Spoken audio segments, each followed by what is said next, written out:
Magandang umaga po sa ating lahat. Narito ang ating weather update para sa araw ng Martes, June 10, 2025. Yung binabantayan nating low pressure area ng mga nakaraang araw ay tuluyan na naging isang ganap na bagyo kaninang 2 a.m.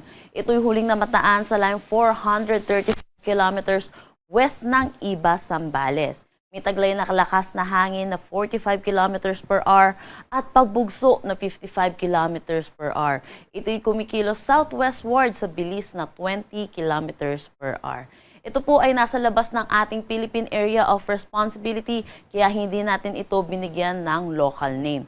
Hindi rin natin inaalis ang posibilidad na ito'y pumasok muli ng ating Philippine Area of Responsibility, pero kung ito man ay papasok, wala naman po ito magiging direktang epekto sa anumang parte ng ating bansa.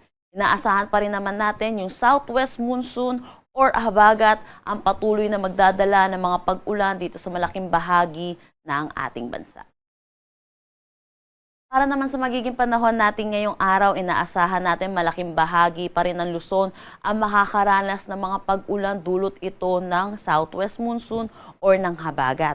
Asahan natin yung mga occasional rains dito sa may Zambales, Bataan at Occidental Mindoro. Naasahan naman natin dito sa eastern section ng Northern Luzon, makakaranas naman sila ng maaliwalas na panahon. Pero asahan din natin yung mataas na tsansa ng mga localized thunderstorm, lalo na sa hapon at sa gabi.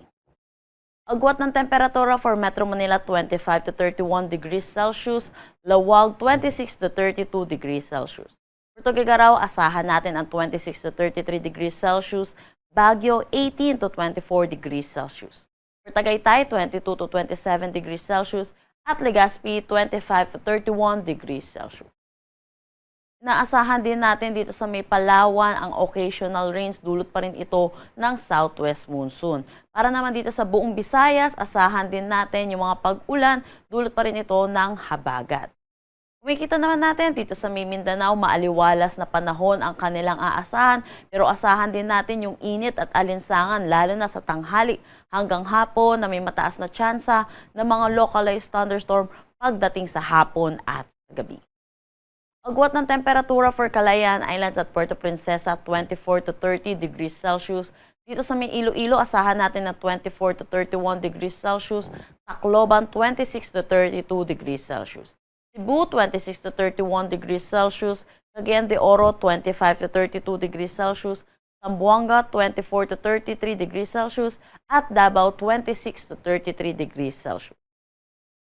Dahil dito sa southwest monsoon, meron tayong nilabas na weather advisory. Inaasahan natin para ngayong araw ang 50 to 100 millimeters of rain dito sa may Zambales, Bataan, Occidental Mindoro at Palawan. At itong mga nakaraang araw po, tuloy-tuloy na rin ang mga pag-ulan dito sa mga nasabing lugar. Kaya lalo natin pinag-iingat ang mga kababayan natin para sa mga posibilidad ng mga flash flood at mga pagguho ng lupa. Bukas naman, inaasahan natin magkakaroon tayo ng 100-200 millimeters of rain dito sa may Zambales at Occidental Mindoro.